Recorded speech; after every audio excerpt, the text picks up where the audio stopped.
അസ്സലാമലൈക്കും. പിന്നെ എല്ലാവരും ഡാത്തലോ ഞങ്ങൾ ഈ വീഡിയോ ആക്കുന്നത് നല്ല നല്ല ബിസിയാണ് വാങ്ങേണ്ടത്. എല്ലാവരും ഈ വീഡിയോത്തിന് പൂർത്തി നോക്കണം.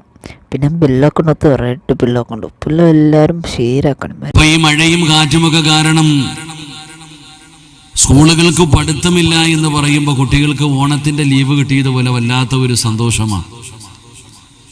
ഇപ്പൊ ഒരു ലീവ് ദിനം കടന്നു വരുമ്പോൾ കളക്ടർ അല്ലെങ്കിൽ ഗവൺമെന്റ് ഓർഡർ ഇടുകയാണ്. മഴയായത് കാരണം ശക്തമായ കാറ്റും മഴയും ഉണ്ടാകാൻ സാധ്യതയുള്ള കാരണം സ്കൂളുകൾക്ക് ലീവാണെന്ന് പറയുമ്പോൾ ഇന്ന് ആ ദിവസം കുട്ടികളെയും വിളിച്ചുകൊണ്ട് എവിടെയെങ്കിലും കറങ്ങാൻ പോകാനാ നോക്കുക. സ്കൂളുകൾക്ക് പോലും പഠിത്തമില്ലാത്തതിന്റെ കാരണം മഴയും കാറ്റും മരവൊടിഞ്ഞു വീഴലും പല പ്രയാസങ്ങൾ ഉണ്ടാകുന്നത് കാരണം കുട്ടികൾ വീട്ടിലിരിക്കട്ടെ എന്ന് കരുതിയിട്ട് ലീവ് കൊടുക്കും. ആ ഒരു ദിവസം എൻ്റെ പ്രിയപ്പെട്ട സഹോദരങ്ങളെ, നമ്മൾ വല്ല കടപ്പുറത്തോ അല്ലെങ്കിൽ വെള്ളച്ചാട്ടത്തിലോ അല്ലെങ്കിൽ എവിടെയെങ്കിലും വയലിൽ മീൻ പിടിക്കാനോ കുളിക്കാനോ എന്നാലോചിക്കേ, അപകടങ്ങളെ വലിച്ചു വരുത്തുന്ന സാഹചര്യമാണ് ഇന്ന് കടന്നുകൊണ്ടിരിക്കുന്നത്. കുട്ടികൾ മീൻ പിടിക്കാൻ പോവാ ഈ വെള്ളപ്പൊക്കം നടക്കുന്ന സമയത്ത്. എത്രയോ ജീവൻ പൊലിഞ്ഞു പോകുന്നു, അതിനെക്കുറിച്ചൊന്നും ചിന്തയില്ല. പുഴകളൊക്കെ കവിഞ്ഞൊഴുകുന്നു, എന്തെല്ലാം പ്രയാസങ്ങൾ. തിരുവനന്തപുരത്തിപ്പോ ഒരു മനുഷ്യന്റെ അവസ്ഥ കണ്ടില്ലേ നമ്മളൊക്കെ. അപ്പൊ അപകടങ്ങൾ വല്ലാതെ ഒളിഞ്ഞിരിക്കുന്നു. അതിനപ്പുറം പകർച്ചവ്യാധികൾ പടർന്നുകൊണ്ടിരിക്കുകയാണ്. ഓരോ രോഗങ്ങൾ ഇങ്ങനെ, പനി വല്ലാതെ പടരുന്നു, മഞ്ചപ്പിത്തം വല്ലാതെ പടരുന്നു, ഓരോരോ പ്രത്യേകതരമായിട്ടുള്ള രോഗങ്ങൾ പടർന്നുകൊണ്ടിരിക്കുന്നു. ആ സമയത്ത് നമ്മുടെ ആരോഗ്യത്തെ നമ്മൾ വല്ലാതെ ശ്രദ്ധിക്കണം. നബി സല്ലല്ലാഹു അലൈഹി വസല്ലമ തങ്ങൾ പറഞ്ഞത് അള്ളാഹുവിനോട് ദുആ ചെയ്യണം. അള്ളാഹുവേ പടച്ചവനെ നീ എനിക്ക് ദീർഘായുസ്സതായി എന്നല്ല, അള്ളാഹുവിനോട് പടച്ചവനെ നീ എനിക്ക് 100 കൊല്ലം ജീവിക്കാനുള്ള ആയുസ് നീട്ടിത്തരണമെന്നല്ല. അങ്ങനെ കിട്ടിക്കെട്ട കാര്യമില്ല. അള്ളാഹുവിനോട് ദുആ ചെയ്യാൻ പറഞ്ഞത് പടച്ചവനെ എനിക്ക് നീ ആഫിയത്തുള്ള ദീർഘായുസ് നൽകണം. 100 കൊല്ലം ജീവിക്കുമ്പോൾ ആ 100 കൊല്ലം ജീവിക്കുന്ന അവസാനത്തെ ദിവസവും ആരോഗ്യവാനെ പോലെ സ്വന്തം കൈകൊണ്ട് ഉതുപെടുക്കുവാനും ബാത്റൂമിൽ പോകുവാനും തൻ്റെ ആവശ്യങ്ങൾ പൂർത്തീകരിക്കുവാനുള്ള ആരോഗ്യം മനുഷ്യനുണ്ടാകണം. അപ്പൊ അതുകൊണ്ട് നമ്മളുടെ ശരീരത്തെ നമ്മൾ സൂക്ഷിക്കുകയും നമ്മുടെ ആഫിയത്തിന് വേണ്ടി നമ്മൾ ദുആ ചെയ്യുകയും ചെയ്യേണ്ട ഒരു സാഹചര്യം. അല്ലാഹു സുബ്ഹാനഹു വ തആല നമ്മുടെ മക്കളെ, നമ്മളെ അല്ലാഹു അപകടങ്ങളെ തൊട്ട്, മാരകമായ രോഗങ്ങളെ തൊട്ട്, പകർച്ചവാദികളെ തൊട്ട് അല്ലാഹു കാത്തുരക്ഷിക്കുമാറാകട്ടെ. വാപ്പാടെയും ഉമ്മാടെയും മുന്നിൽ നിന്റെ ശബ്ദമുയർന്നാൽ, നിന്റെ മാതാപിതാക്കളുടെ മുന്നിലെങ്ങാനും നിന്റെ ശബ്ദമുയർന്നാൽ കഴിഞ്ഞടാ സഹോദരാ, നിന്റെ ദുനിയാവും പോയി, നിന്റെ ആഖിറവും പോയി, സർവ്വതും നഷ്ടപ്പെടുകയാണ്. എന്റെ പ്രിയപ്പെട്ടവരെ, നബി സല്ലല്ലാഹു അലൈഹി വസല്ലമ തങ്ങൾ അവിടെന്ന് പറഞ്ഞു, സ്വഹാബാ, ആരെങ്കിലും 3 പാപങ്ങൾ ചെയ്താൽ അവന് മരണത്തിന് ശേഷമല്ല ശിക്ഷയുള്ളത്, ദുനിയാവിൽ വെച്ച് തന്നെ അള്ളാഹു ശിക്ഷ കൊടുക്കുകയാണ്. ഈ ദുനിയാവിൽ വെച്ച് തന്നെ ശിക്ഷ തുടങ്ങുകയാണ്. അത് കഴിഞ്ഞാണ് മരണസമയത്ത് ശിക്ഷ, ഖബറിന്റെ അകത്ത് ശിക്ഷ, പരലോകത്ത് ശിക്ഷ, നരകത്തിലെ ശിക്ഷ. മോനെ, ദുനിയാവിൽ വെച്ച് തന്നെ അള്ളാഹു ശിക്ഷ തരുന്ന പാപങ്ങളിൽപ്പെട്ട ഒരു പാപമാണ് തന്റെ മാതാപിതാക്കളുടെ മനസ്സു വേദനിപ്പിക്കുന്നത്, തന്റെ മാതാപിതാക്കളെ വേദനിപ്പിക്കുന്നത്. അവൻ അള്ളാഹു ദുനിയാവിൽ വെച്ച് തന്നെ ശിക്ഷ കൊടുക്കുമെന്ന് നബി മുഹമ്മദ് മുസ്തഫ സല്ലല്ലാഹു അലൈഹി വസല്ലമ തങ്ങൾ പറയുമ്പോൾ ഉമ്മാനോട് കയർക്കുന്നവരുണ്ട്, വാപ്പാനോട് കയർത്ത് സംസാരിക്കുന്നവരുണ്ട്, മാതാപിതാക്കളെ തല്ലുന്നവരുണ്ട്. ഈ സദസ്സിലിരിക്കുന്ന വിദ്യാർത്ഥികളോട് ഞാൻ പറയുകയാ, ആ ചെറിയ കുട്ടികളുണ്ടല്ലോ, പടച്ചവനെ ഉമ്മാനോട് കയർത്തു സംസാരിക്കുന്ന മക്കളുണ്ടല്ലോ, എടാ ചെറുപ്പക്കാരാ, ഉമ്മാന്റെ മുന്നിൽ നിന്റെ ശബ്ദമുയർത്തരുത്, ഉമ്മാടെ മുന്നിൽ നിന്റെ ശബ്ദമുയർത്തരുത്. ഉമ്മ ഒരു സ്ഥലത്ത് പോകണ്ട എന്ന് പറഞ്ഞാ പോകരുത്, വാപ്പ ഒരു സ്ഥലത്തേക്ക് പോകണ്ടെന്ന് പറഞ്ഞാ പോകരുത്. അത് എവിടേക്കാണെങ്കിലും പോകണ്ട. ഉസ്താദേ പോയാൽ എന്തു ചെയ്യും? ഉമ്മ പറഞ്ഞു കളിക്കാൻ പോകണ്ട, ഫുട്ബോൾ കളി കാണാൻ പോകണ്ട, കറങ്ങാൻ പോകണ്ട, ടൂറിന് പോകണ്ട. ഉമ്മ പോകണ്ട എന്ന് പറഞ്ഞാ പിന്നെ നീ പോകരുത്. അപ്പോ നീ ചോദിക്കും, ഉസ്താദേ പോയാൽ എന്ത് സംഭവിക്കും? സംഭവിക്കും. മോനെ, നിനക്കൊക്കെ ഞാനൊരു ചരിത്രം പറയാ. ഈ സദസ്സിലിരിക്കുന്ന ചെറിയ വിദ്യാർത്ഥികളുണ്ടല്ലോ, ചെറുപ്പക്കാരുണ്ടല്ലോ, എന്റെ പ്രിയപ്പെട്ട പെൺകുട്ടികളുണ്ടല്ലോ, നിങ്ങൾക്ക് ഞാനൊരു ചരിത്രം പറഞ്ഞു തരാ. ഉമ്മ പറയുന്നത് അനുസരിക്കാത്തവർക്ക് റബ്ബ് കൊടുത്ത ഒരു ചരിത്രം പറയാ. എന്റെ പ്രിയപ്പെട്ട ചെറുപ്പക്കാരാ, നിന്നെ പോലെ ഫദിൽ എന്ന് പറയുന്ന ഒരു ചെറുപ്പക്കാരൻ ജീവിച്ചിരുന്നു. അല്ലാഹുവേ, വാപ്പ മരണപ്പെട്ടു പോയി. ഉമ്മ മാത്രമേ ഉള്ളൂ. ഫദിൽ എന്ന് പറയുന്ന ഒരു ചെറുപ്പക്കാരൻ നിന്നെ പോലെ യുവത്വത്തിന്റെ നടുവിൽ നടന്ന ചെറുപ്പക്കാരനാണ്. അവസാനം ഫദിൽ എന്ന് പറയുന്ന ചെറുപ്പക്കാരനോട് കൂട്ടുകാര് മുഴുവനും പറഞ്ഞു, ഫദിലേ, ഞങ്ങളെല്ലാവരും കൂടെ മക്കത്ത് പോകാൻ തീരുമാനിച്ചു. ഞങ്ങളെല്ലാവരും ഉംറയ്ക്ക് പോകുകയാണ്. നീ ഞങ്ങളുടെ കൂടെ വരുന്നോ ഫദിലേ?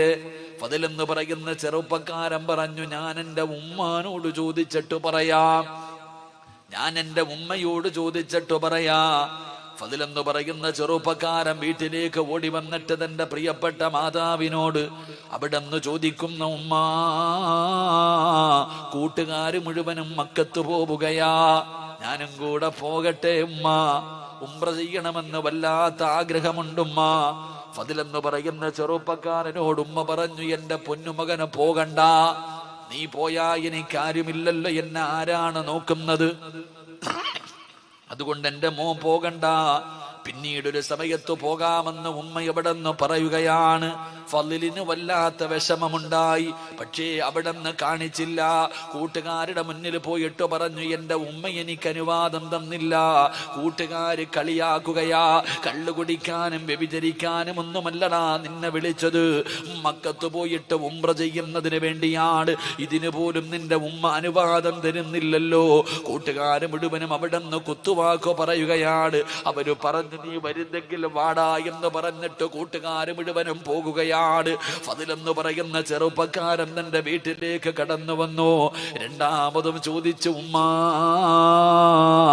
എല്ലാവരും മക്കത്ത് പോകുന്നു, ഞാനും കൂടെ പോകട്ടെ ഉമ്മ? ഉമ്മ പറഞ്ഞു, നിന്നോട് പോകണ്ട എന്നാണ് ഞാൻ പറഞ്ഞത്. പക്ഷേ ഫദിലിന് ഇഷ്ടപ്പെട്ടില്ല. വീടിന്റെ അകത്ത് കടന്നു ചെന്നു. അവിടെ നിന്ന് ചിന്തിച്ചു, അല്ലാ, വ്യഭിചരിക്കാനോ കള്ളുകുടിക്കാനോ കറങ്ങാനോ അല്ല, മക്കത്ത് പോകുന്നത് ഉംറ ചെയ്യാനാണല്ലോ, അതൊരു നല്ല കാര്യമാണല്ലോ, എന്തിനാ ഉമ്മയുടെ അനുവാദം എന്തിനാണ്? ഫദിൽ എന്ന് പറയുന്ന ചെറുപ്പക്കാരൻ പെട്ടെന്ന് തന്റെ സാധനങ്ങൾ മുഴുവനും എടുത്ത് വീടിന്റെ വെളിയിലേക്ക് ഇറങ്ങുമ്പോ ഉമ്മ പറഞ്ഞു, മോനെ ഫദിലേ, പോകല്ലേടാ മോനെ, മോനെ, ഉമ്മാടെ വാക്ക് കേൾക്കാതെ ഇറങ്ങി പോകല്ലേ. ഫദിൽ എന്ന് പറയുന്ന ചെറുപ്പക്കാരനോട് കരഞ്ഞു വിളിച്ചുകൊണ്ട് തന്റെ മാതാവ് പറയുകയാ. പക്ഷേ യുവത്വത്തിന്റെ നടുവിലൂടെ നടന്നു പോയ ഫദിൽ കേട്ട് അതുപോലും കാണിച്ചില്ല. അവിടെ നിന്ന് ഇറങ്ങി പോവുകയാണ്. പടച്ചവനെ ചെന്ന് നോക്കുമ്പോൾ തന്റെ കൂട്ടുകാര് മുഴുവനും യാത്ര തുടങ്ങിയിരിക്കുകയാണ്. അവസാനം ഫദിൽ ഒറ്റയ്ക്കാണ് നടന്നു പോകുന്നത്. അവസാനമല്ലാ,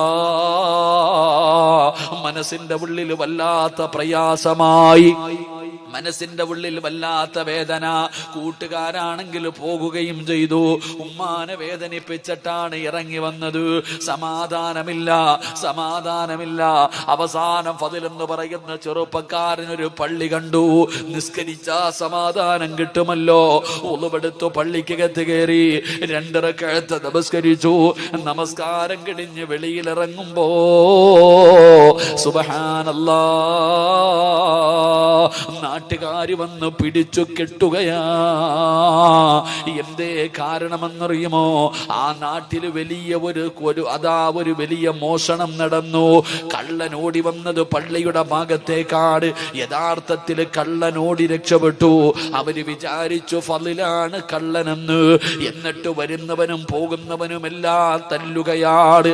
എല്ലാവരും ഫളിലിനെ തല്ലുകയാണ്. എന്നിട്ട് പടച്ചവനെ കൊടുത്ത ശിക്ഷ എന്തെന്നറിയോ? ഇനി ഒരിക്കലും ഇവനെ മോഷ്ടിക്കാൻ പാടില്ല. അവന്റെ കൈ രണ്ടും വെട്ടിമുറിച്ചു. 2 കാലുകൾ വെട്ടിമുറിച്ചു, 2 കണ്ണും ചൂടുന്നെടുത്തു. ഒറ്റ ദിവസം കൊണ്ട് സർവ്വതും പോയി.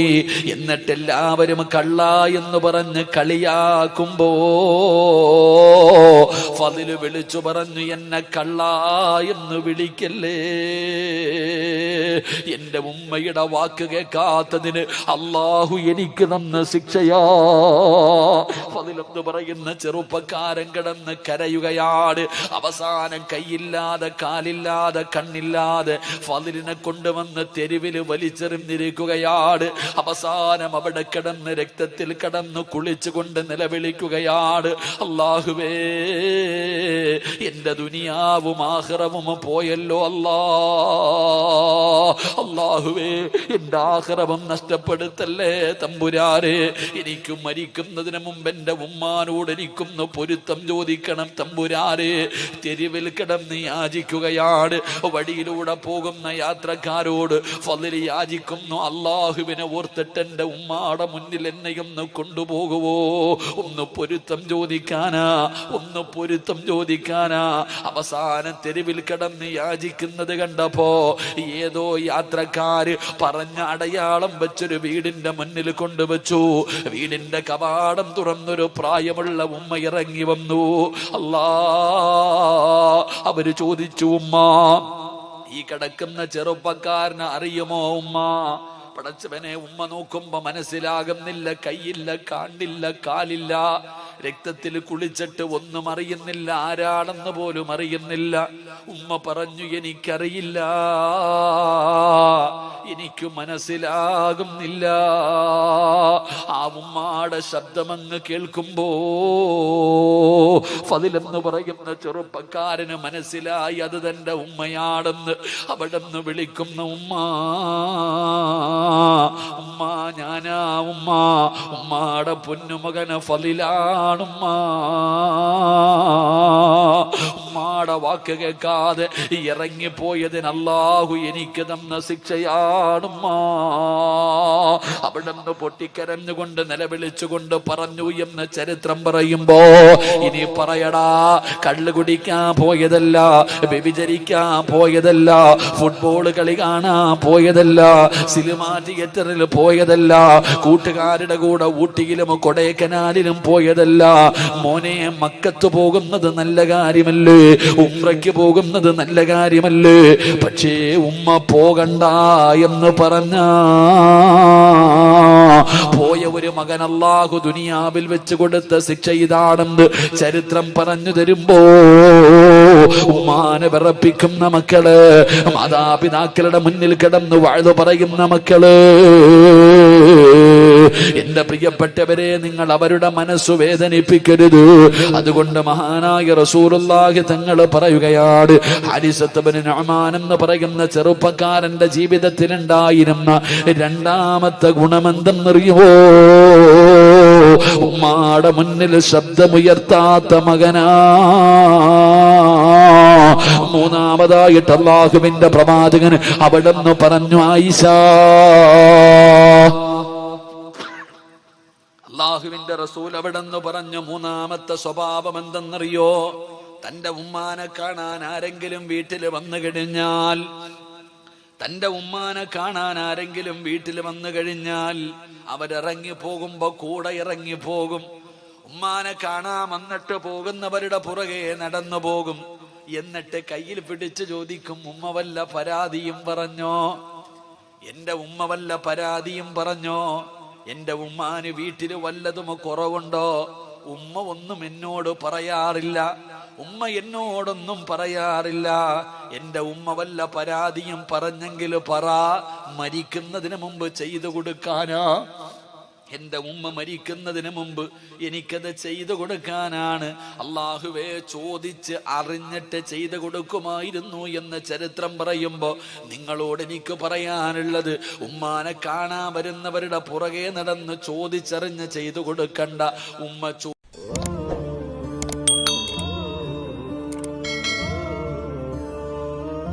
എന്റെ പ്രിയമുള്ള സഹോദരങ്ങളെ, പരിശുദ്ധമായ മുഹറം 10 നമ്മളിലേക്ക് കടന്നു വരികയാണ്.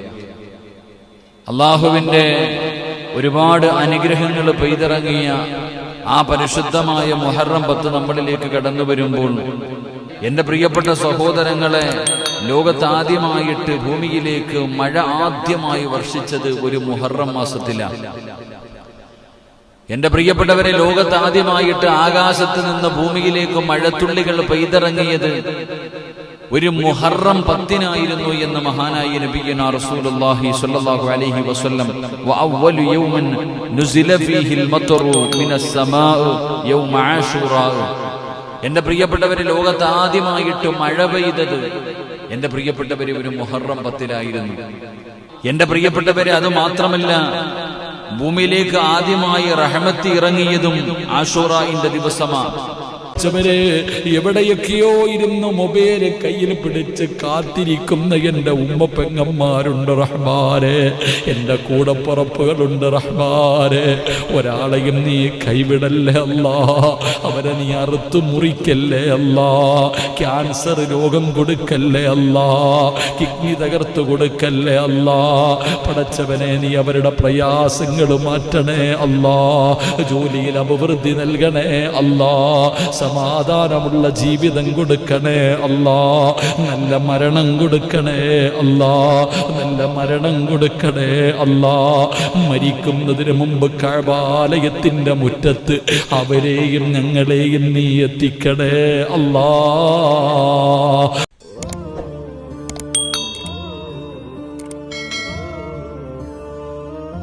അല്ലാഹുവേ, ഉസ്താദ് പറഞ്ഞതാണല്ലോ, ഇത് ചെയ്താ കിട്ടുന്ന പ്രതിഫലം ഒരുപാടുണ്ടല്ലോ എന്ന് കരുതിയിട്ട് ഈ പറഞ്ഞ മാസാള്ള ഏതെങ്കിലും ഒരു മനുഷ്യന് ഈ പാവപ്പെട്ട എന്റെ വാഴ കേട്ടിട്ട് പറഞ്ഞു കഴിഞ്ഞാ ഞാൻ രക്ഷപ്പെട്ടു സഹോദരാ, ഞാൻ രക്ഷപ്പെട്ടല്ലോ. എനിക്ക് അല്ലാഹുവിന്റെ സ്വർഗം നേടാൻ പടച്ചവൻ എനിക്ക് സ്വർഗം തരാൻ ആ ഒരു നന്മ കാരണമാവുകയാ. അതാണ് ഇന്നത്തെ ക്ലാസ്സിലൂടെ ലക്ഷ്യം വെക്കുന്നത്. നിങ്ങളും അങ്ങനെയാകണം. നിങ്ങൾ നിങ്ങളുടെ ഭാര്യയോട് പറഞ്ഞു, നിങ്ങളുടെ മക്കളോട് പറഞ്ഞു, നിങ്ങളുടെ ഭാര്യ നിന്റെ അയൽവാസിയോട് പറഞ്ഞു, നിന്റെ മക്കള് നിന്റെ കൂട്ടുകാരോട് പറഞ്ഞു. ഇത് പറഞ്ഞ എനിക്ക് പ്രതിഫലമുണ്ട്, നിനക്ക് പ്രതിഫലമുണ്ട്, നിന്റെ ഭാര്യക്ക് പ്രതിഫലമുണ്ട്, നിന്റെ ഭാര്യ പറഞ്ഞു കൊടുത്തവർക്ക് പ്രതിഫലമുണ്ട്. അല്ലാഹുവേ, നമ്മുടെ ദുനിയാവും ആഖിറവും രക്ഷപ്പെടുകയാ. അതുകൊണ്ട് സഹോദരങ്ങള്, അല്ലാതെ രണ്ടും ഇങ്ങനെ ഇൽമുകൾ കേൾക്കുന്നുണ്ട്. മസലുൽ ഹിമാരി യഹ്മിലു അസ്ഫാറാ.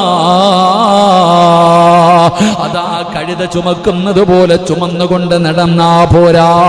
അതാ പഠിച്ച ഇൽമ് ജീവിതത്തിൽ പ്രയോജനമുള്ള ഇൽമാകണം, ജീവിതത്തിൽ പ്രയോജനമുള്ള ഇൽമാകണം. അല്ലാഹുവിന്റെ പ്രവാചകൻ അവിടുന്ന് ദുആ ചെയ്യുമായിരുന്നു. അല്ലാഹുവേ, റസൂലുള്ളാഹി തങ്ങൾ 4 കാര്യങ്ങൾ അല്ലാഹുവിനോട് ദുആ ചെയ്യുകയാ. എപ്പോൾ ദുആ ചെയ്താലും മുത്തുനബി അവിടുന്ന് റബ്ബിനോട് പറയുമായിരുന്നു. 4 കാര്യങ്ങൾ ചോദിക്കാതെ മുത്തുനബി ദുആ അവസാനിപ്പിക്കാറില്ല. ഒന്നാമതായിട്ട് അല്ലാഹുവിനോട് ചോദിക്കുകയാ, അല്ലാഹുവേ, പ്രയോജനമില്ലാത്ത ഇൽമിനെ തൊട്ട് ഞാൻ നിന്നോട് കാവലിനെ ചോദിക്കുന്നു അല്ലാ. അല്ലാഹുവിനോട് കാവൽ ചോദിക്കുകയാ. അല്ലാഹുവിന്റെ റസൂൽ ദുആ ചെയ്യുമ്പോൾ റബ്ബിനോട് കാവൽ ചോദിക്കുകയാണ്. എന്തിനെ തൊട്ടെന്നറിയുമോ? അല്ലാഹുവേ, പ്രയോജനമില്ലാത്ത അമൽ, ജീവിതത്തിൽ ചെയ്യാത്ത അമൽ, ജീവിതത്തിൽ പറഞ്ഞു കൊടുക്കാത്ത അറിവ്, അങ്ങനെയുള്ള അറിവിനെ തൊട്ട് ഞാൻ നിന്നോട് കാവലിനെ ചോദിക്കുന്നു അല്ലാ. മുത്തുനബി അവിടുന്ന് ദുആ ചെയ്യുമായിരുന്നു. അപ്പൊ നല്ലതുപോലെ സൂക്ഷിക്കണം. ഈ പ്രപഞ്ചം തന്നെ സൃഷ്ടിക്കാൻ കാരണക്കാരനായ അഷ്റഫുൽ ഖൽഖ് നബി മുഹമ്മദ് മുസ്തഫ സല്ലല്ലാഹു അലൈഹി വസല്ലമ തങ്ങൾ അല്ലാഹുവിനോട് ദുആ ചെയ്യുകയാ. അല്ലാഹുവേ, പ്രയോജനമില്ലാത്ത അമലുകളെ തൊട്ട്, നീ ഇൽമിനെ തൊട്ട് നിന്നോട് ഞാൻ കാവലിനെ ചോദിക്കുന്നു അല്ലാ.